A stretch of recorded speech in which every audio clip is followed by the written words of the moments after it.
Good morning, Guyana. Good morning, good morning, good morning. For some of us, it is not a good morning. um, Welcome down to another episode of Fun, Fit, and Healthy on the TBN network. My name is Coel, again, your resident trainer, and here to advance the conversation on some health and fitness related matters. But it would be remiss of me not to mention the devastating loss that the Guyana Amazon Warriors experienced last night.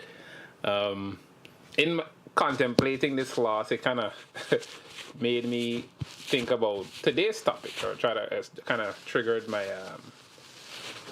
ideas about today's topic. And today's topic, again, and I don't want to belabor the fact that the Amazon Warriors lost for the 10th year in a row, although they was looking good. But anyways,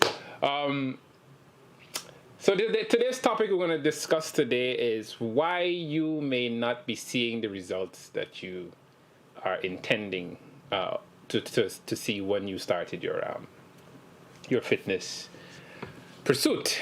All right.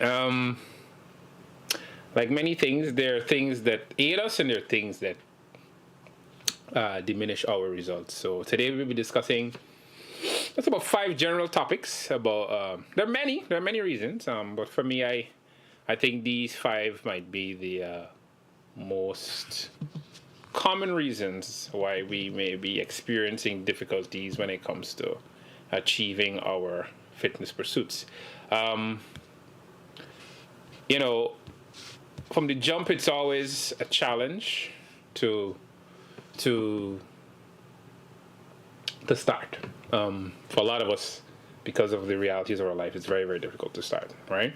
Now, in that position, you find yourself having a difficult time starting. One of those reasons was that you started and you didn't, or a reason why you might not be seeing your results is that you started and you didn't set specific goals for your fitness plan. A lot of the times, right? A lot of the times, we start and we don't put something in front of us. I think it's human nature, psychology.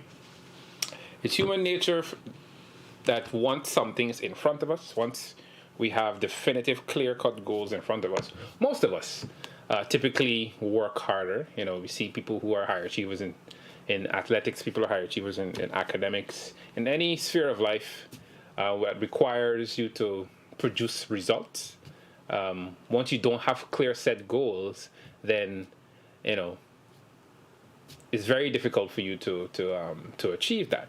And when I say clear set goals, I'm not saying that you create a plan where you want to fit into a suit or fit into a dress for some wedding coming up the road. Your goals when it comes to fitness, you can have some short-term goals, but ideally you want to have long-term goals when you're trying to establish your fitness regimen or your health and fitness pursuit. Reason being, the long-term goals, that's what's going to drive primarily your lifestyle adjustment, your lifestyle change, your whole mentality, your whole psychological reorientation around your well-being. You hear me belabor the point of making yourself a priority always. I think it should start there. You should first prioritize yourself and make yourself a priority, and try to make sure you set clear, definitive goals. Right? So that would be one of the major reasons why one of the 5 major reasons we'll discuss today as to why you may not be seeing results with your plan. Another point that I want to establish that ties into the first point about not having set goals is that some of us have very unrealistic, and this is having very unrealistic goals set. What that means is that persons, for example, let me get an example. So at the gym, and again we discuss the different body types, We have ectomorphic, we have endomorphic, we have mesomorphic body types, and both all of these. All three of these body types have different results that they achieve given within specific periods. So people who are ectomorphic are prone to see results a little slower if they're trying to gain weight, but they see a lot results faster when they're trying to lose weight, right? Similarly, on the other side of the spectrum, you have the endomorphic people who have no issues with putting on weight, but they have a very difficult time in throwing off weight. And then you have the mesomorph, which is like the medium. Those are the God's gift when it comes to health and fitness. They tend to see results faster. Pretty straight line when it comes to their body types. But setting unrealistic goals, for example, you let yourself go a little bit, you're severely under-muscled, and you start your 200 plus pounds, and you expect to lose 50 pounds within the first month of your pursuit. That in itself is very, very unrealistic. It's not even a very healthy objective or a healthy goal to set, right? So that'd be a very unrealistic thing that you would set for yourself. On the other side of the spectrum, we have the ectomorphic person. You're thinking you want to put on 20 pounds of muscle, quality muscle within a short period of time.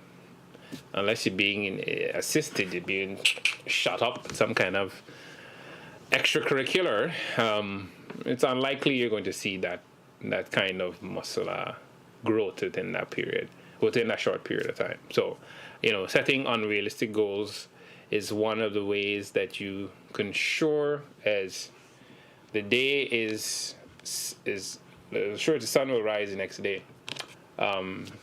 You will not see the best results, right? So the first two, not having specific goals, that severely impacts your ability to see the results that you want. And secondly, setting unrealistic goals is also a factor that might be inhibiting you from actually seeing what you would like to see in the time frame that you have unrealistically set in your mind. Again, we focus primarily on weight loss, on fit and healthy. And, again, you can hear me say this over and over again.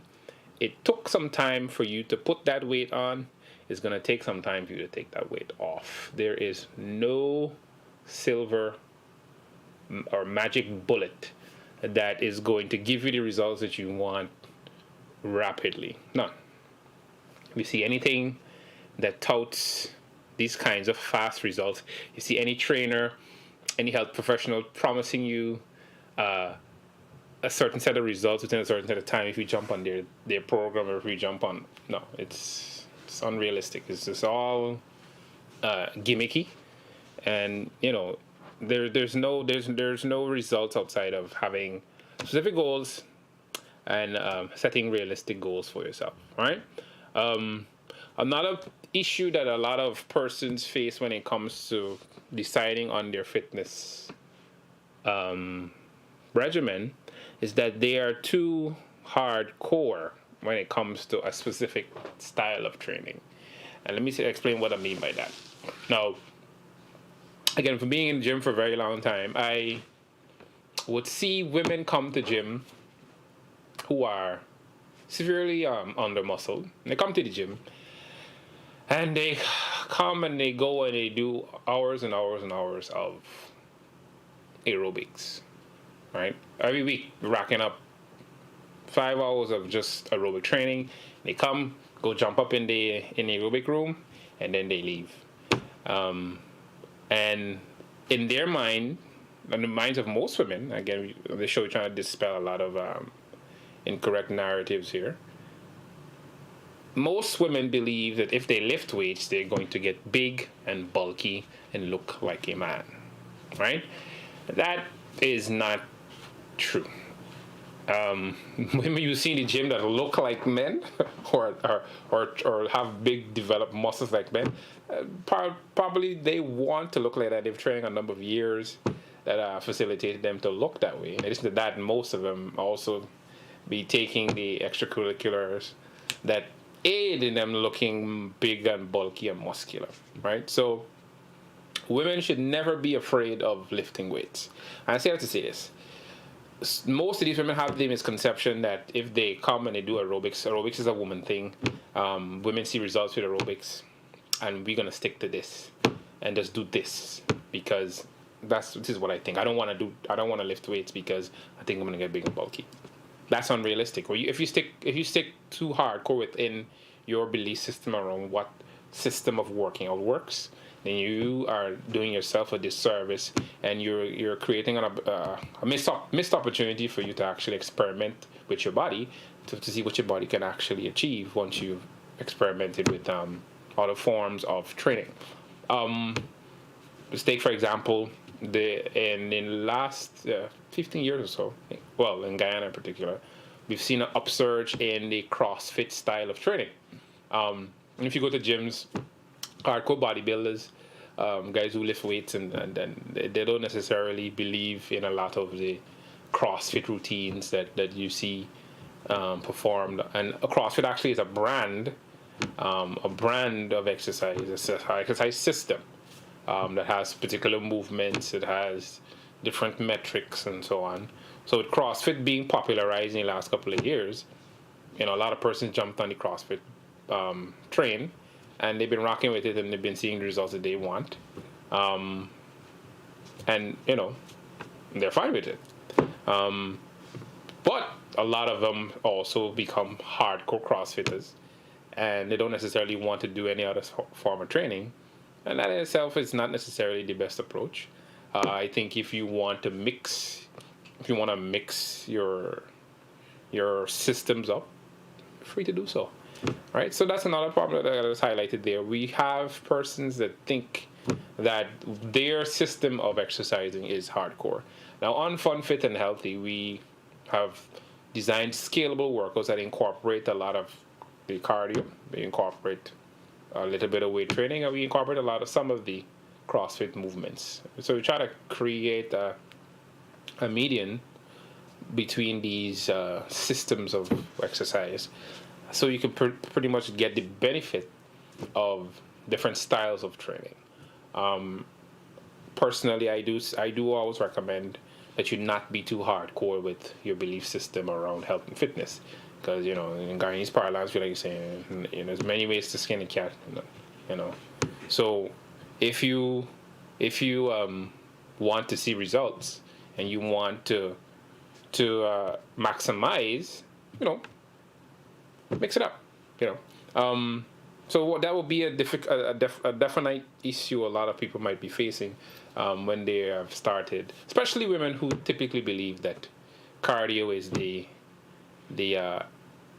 prime form of exercise that women see the most results in. That's not necessarily true. I'm not discounting the benefits of a cardio regimen. I'm definitely not doing that. What I'm saying to you is that if you believe that is the only way you can achieve your results, then you are doing yourself a disservice by not allowing yourself to experiment with other systems of exercise. Lift the weights. To add credibility to what I'm saying, again, you can always fact check me. It's damn near impossible for women to build muscle like men, because women do not produce nearly as enough testosterone for them to develop muscles in the way that they do. Testosterone is the growth hormone responsible for muscular growth. Women have testosterone too. Women and men obviously have higher levels of testosterone. That's why our bodies are prone to being more muscular, and we're prone to being more athletically capable than men. That is a fact. That is one biological difference that we have. And there are women that have higher levels of testosterone. I think we've seen in the media with this South African runner. I forget her name. She has high levels of testosterone that causes her performance to elevate. She has dense, thick muscles, and she doesn't look like a woman. That is because she has a hormone factor that most women do not have. So women, about you directly, you will not develop and build muscles like a man if you lift weights. That's not going to happen. All right. While we on that, let me try to dispel another narrative people have about muscle growth. Women, the people believe, women and men, they believe that if they're fat, they're going to convert this fat into muscle. That is, I don't want to sound too mean, but that's nonsense. You cannot convert fat into muscle. That's not how it works. People think because they're big in the body, if they start lifting weights, they're all of a sudden going to swell up like the Hulk. No, that's not necessarily true. In order for you to develop muscles, you first would have to lower your body fat, or in order for you to show the quality of muscle that you would need, or that of your muscle potential, you'd first have to lose weight.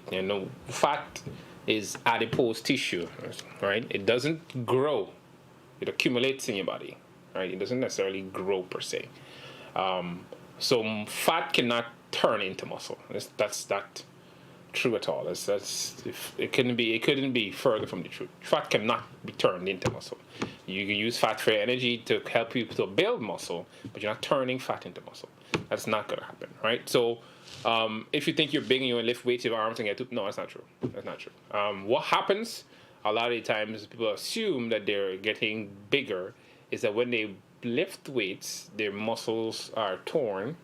Like I said, when you lift weights, you get micro tears in your muscle fibers, and those torn muscle fibers, when they heal, and in the healing process, they tend to expand, right? And then they expand, and then they come back to size, that a decent size. So you cannot convert fat into muscle, right? So to recap the three things we focused on so far, we talked about not having goals, specific goals, having unrealistic goals, and now we're talking about not having the flexibility to experiment with different styles of training, right? That in itself can create a significant issue for you if you're not, and that could be one of the reasons why you're not seeing the results that you would like to see. To tie into this third point, we talked to you by now about a fourth point, which is sometimes you have started a regimen. You're not measuring, right? You're not measuring your regimen that you've selected to really correlate that to the benefit. So what that means is that you're not measuring it, nor are you in that process after measuring, tweaking your fitness regimen, your exercise regimen. What I mean by this is this. A lot of persons jump on training programs that are faddish, right? And they see it online. They're scrolling to Facebook. This trainer recommended doing this. That jump over there. Some other trainer recommended doing this. And you have a bunch of different things that you're doing that you can't necessarily scale because you haven't done them long enough to actually see a correlative benefit in the exercise regimen. So you start out training, and you're going along, and 2 days in, you jump on something else, right? That's a problem. After you've done that, you're not allowing your body to gradually respond to what you're doing to it. You're just jumping all over the place, right? Doing this, doing that. It's not a effective way for you to actually measure your results. You have to do a specific set of things over a period of time that you can measure it, and then you can actually tweak it afterwards once you've measured it enough for a long enough time. I particularly recommend you try a program for a 6-week spread.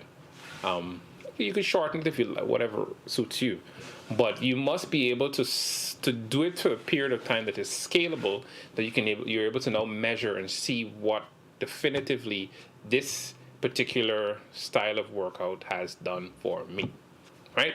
If you're jumping all over the place, there's no way for you to actually pinpoint whether it's the CrossFit style I've been using, whether it's the whatever system of exercise that you've chosen to do, or whatever training spread you've decided to use. You have no way of tracking it. You don't have a definitive, measurable plan that you can measure and see the results. For example, in your workout, you have, let's say you're going to commit to doing 5 days a week, right?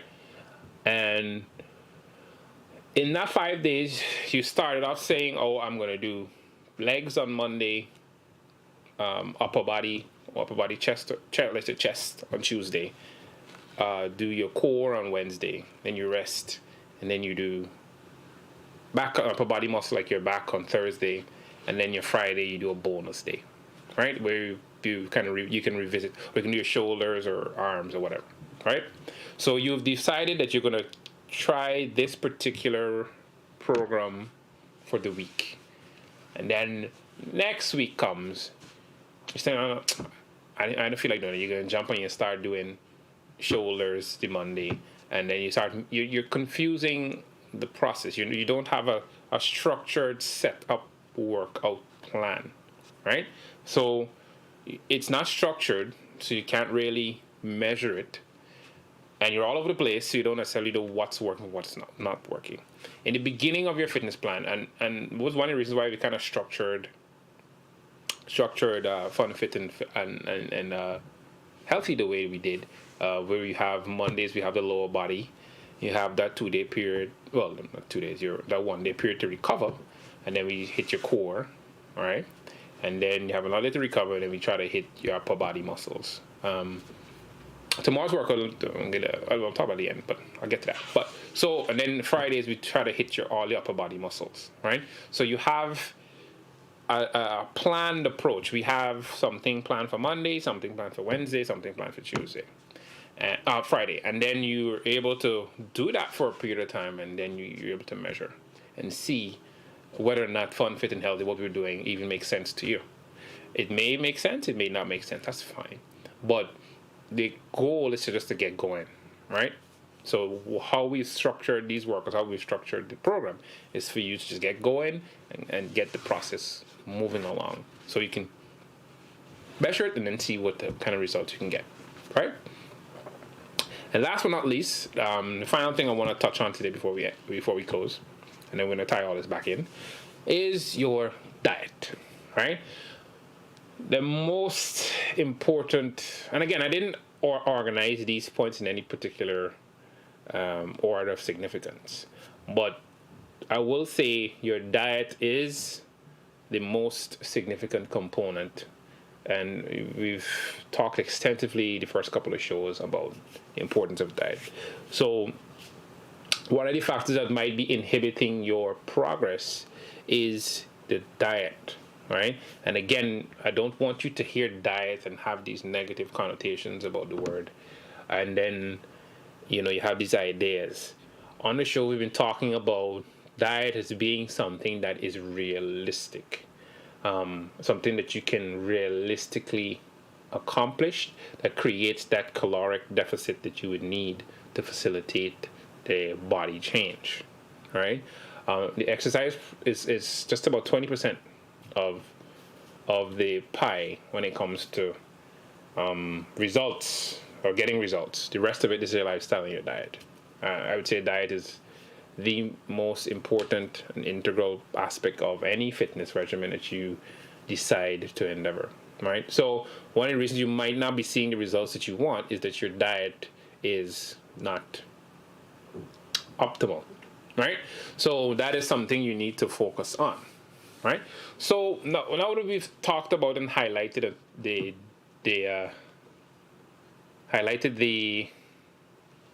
negative, what the problems are, we can now talk about what are some of the things that we can do, definitive things that we can do to combat the lack of specificity, the unrealistic approach, your unwillingness to experiment, you're not understanding how to structure yourself. Your regimen is all over the place, and your diet. So here's a good way to set up your goals, right? Instead of saying, I want to lose 20 pounds, right? Instead of doing that, how about setting a goal that includes something beyond just 20 pounds?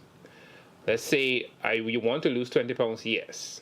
But what specifically about 20 what is your why do you want to lose 20 pounds? All right? Why? Do you think 20 is this magic number? Do you think it's realistic? What's going on in your head? Figure that out, right?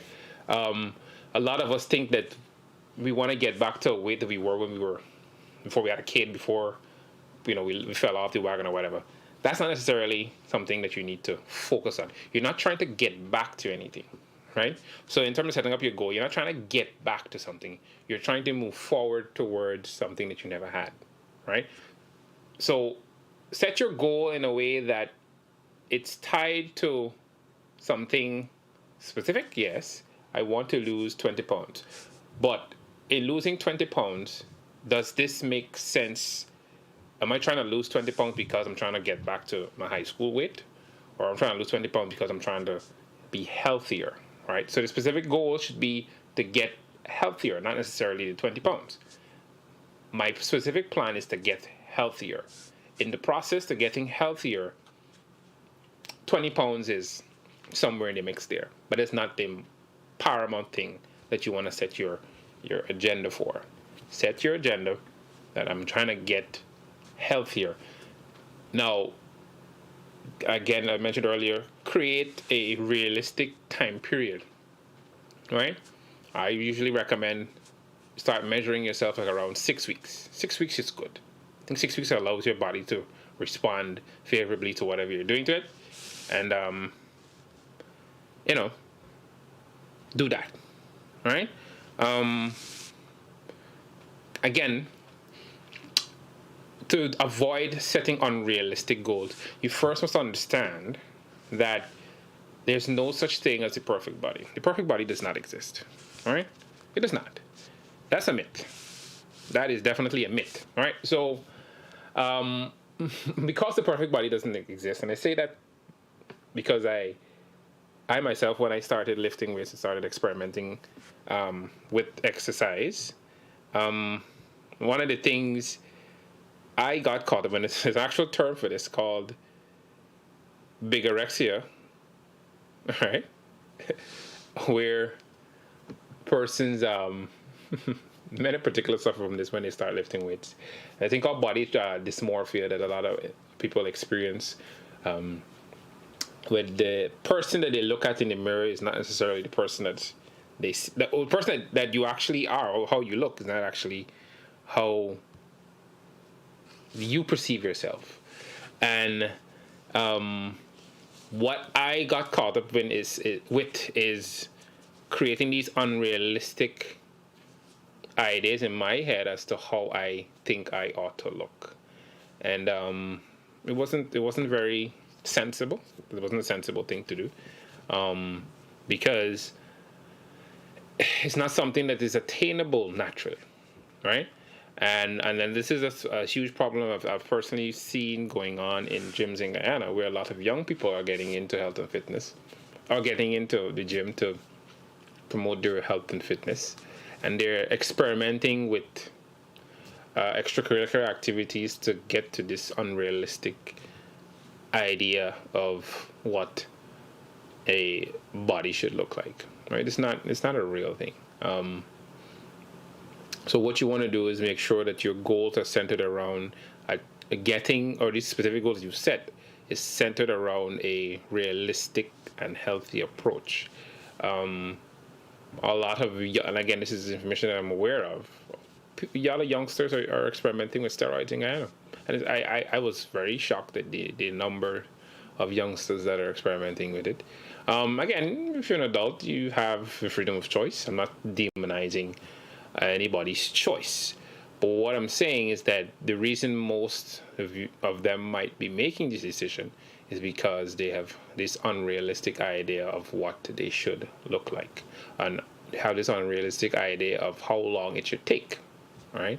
If your goal is health, if the goal is wellness, then I would recommend stay away from any kind of I would recommend staying away from any kind of extracurricular activities that may or may not give you the results that you're looking for, right? So for me, no, right? So your specific goal should be about getting healthy, and your arrival at that should be around making the most healthy choices to achieve it, right? Not getting involved in things that can potentially compromise your health later in life, right?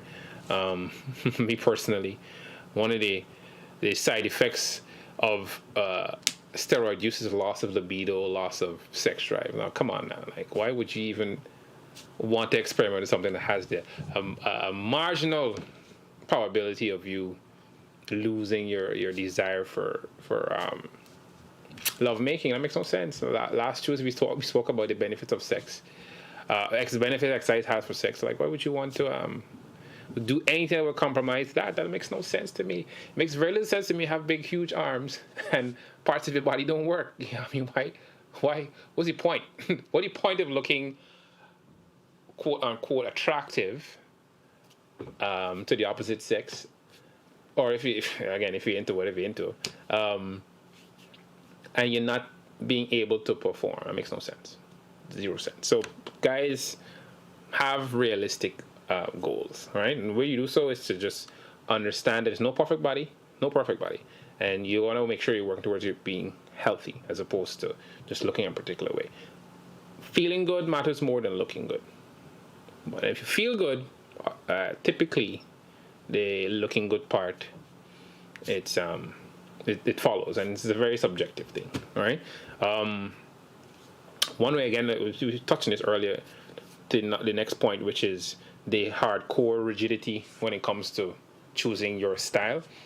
Experiment with different kinds of exercise. Experiment with different types of loads in your exercise. Experiment in a safe way. One of the primary things you want to focus on when you're experimenting with training styles or fitness or exercise systems is that you're not putting your joints under any kind of pressure. Anytime you're doing any form of exercise and the movements are not biomechanically favorable, then and only then I would recommend that you not try to do certain things.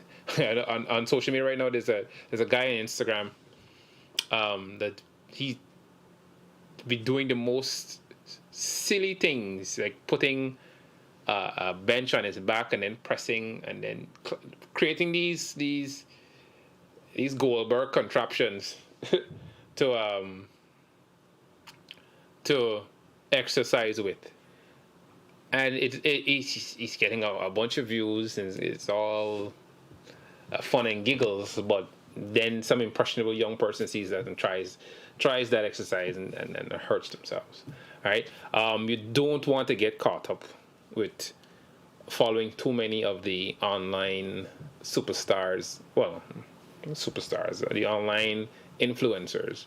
When it comes to certain research, do research before you decide experimenting with your different exercise systems. Research, right? But I'm not recommending that you jump into anything that comes your way. What I'm saying is, if you're a hardcore bodybuilder, try to experiment a little bit of CrossFit from time to time.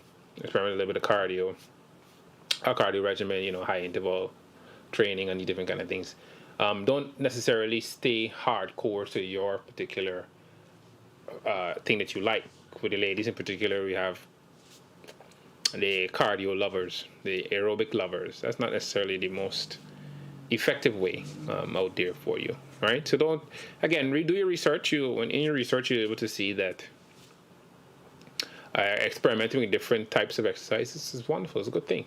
But pay keen attention to the biomechanical or the biomechanics of the actions you're attempting to perform, right? You don't want to be doing exercises that negatively impact your joints, right? Because joint care is what's paramount. You want to preserve your joints so your body can have better mobility, and you maintain healthy mobility when you're exercising. All right.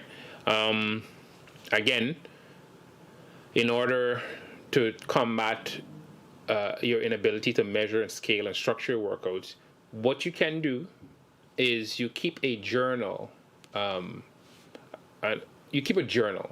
A lot of people in the gym, they come and they definitively write down everything that they do, and they keep a journal of how many sets they did. The definitive workout that you chose to do. Again, with our workouts, everything's pretty. I think based on intervals, so it's pretty standard. But for others that have different fitness regimens, you can track everything that you do over a period. And again, you want to follow that particular training spread that you've created for a period of time, and then you measure your results, and then you examine what you've accomplished so far, and you tweak it if need be. How your body works, it tends to get acclimated to whatever you're doing to it for over a period of time. So at that point in time, you should tweak it and see if you can experiment with increasing the load. With our style, you can either increase the interval, or you can also, if you want to, you can create a repetition-based routines based on the exercises that we've been showing you guys. So that's an option you have, right? You don't necessarily have to keep it interval based. You can change it out to repetition based if it suits you, right? So that's another way of actually being more flexible and understanding, or being flexible and also having the structure set up so you can maximize the results that you're looking for, right? And again, I'm going to stress again the last point here. Again, I can't stress this enough on the show. Your diet, right?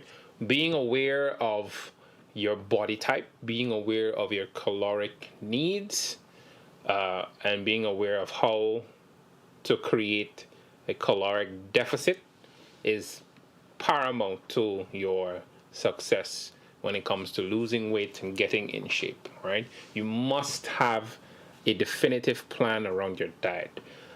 I cannot stress this enough. Your diet is very, very fundamental to your plan. So again, we talked earlier about the different body types, knowing your body type and understanding what works best for your training regimen, and then you understand what best works from your diet side.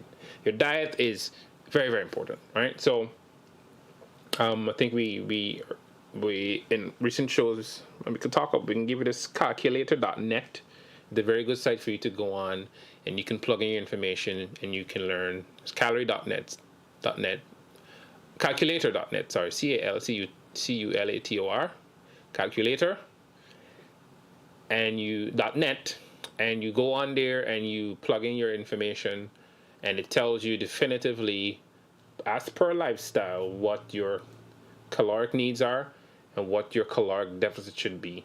And then you go further, you back that up by doing your research on your different calorie content of different foods that you have access to, and you create a specific eating plan around that.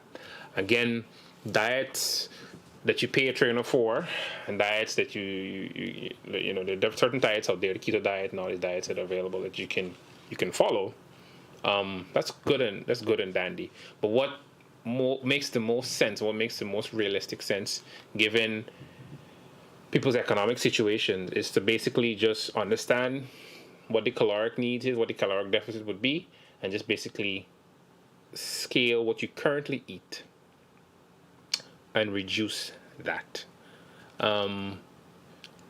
Again, the reason why we recommend eating whole foods and eating certain types of foods in particular diets is that it maximizes the output.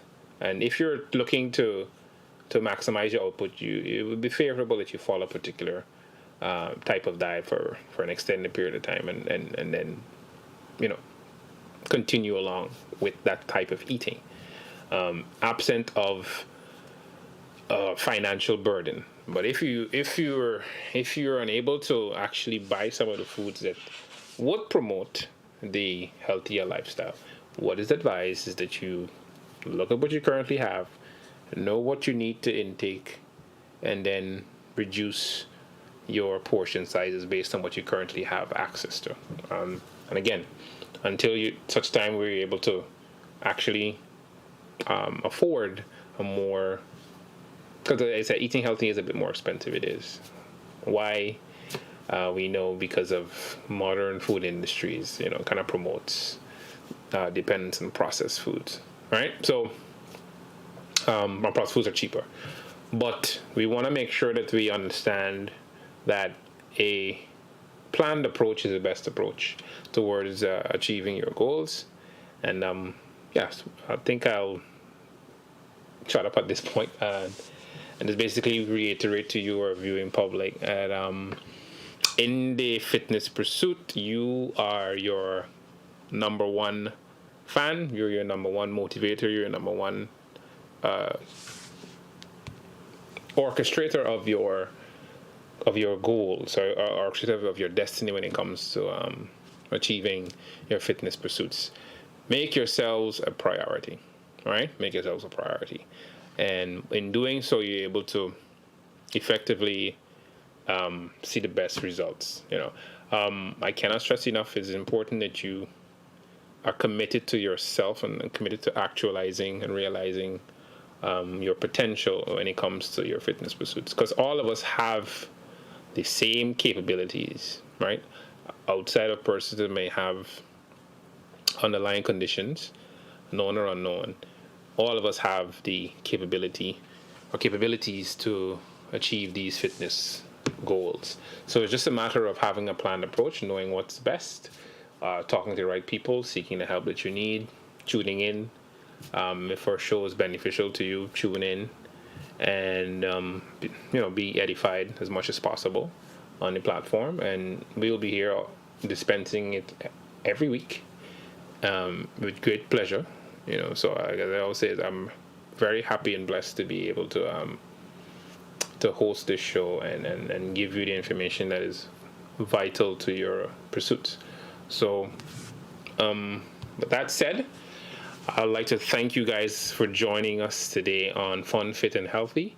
As always, it's a tremendous pleasure being able to dispense the information that we dispense on this platform.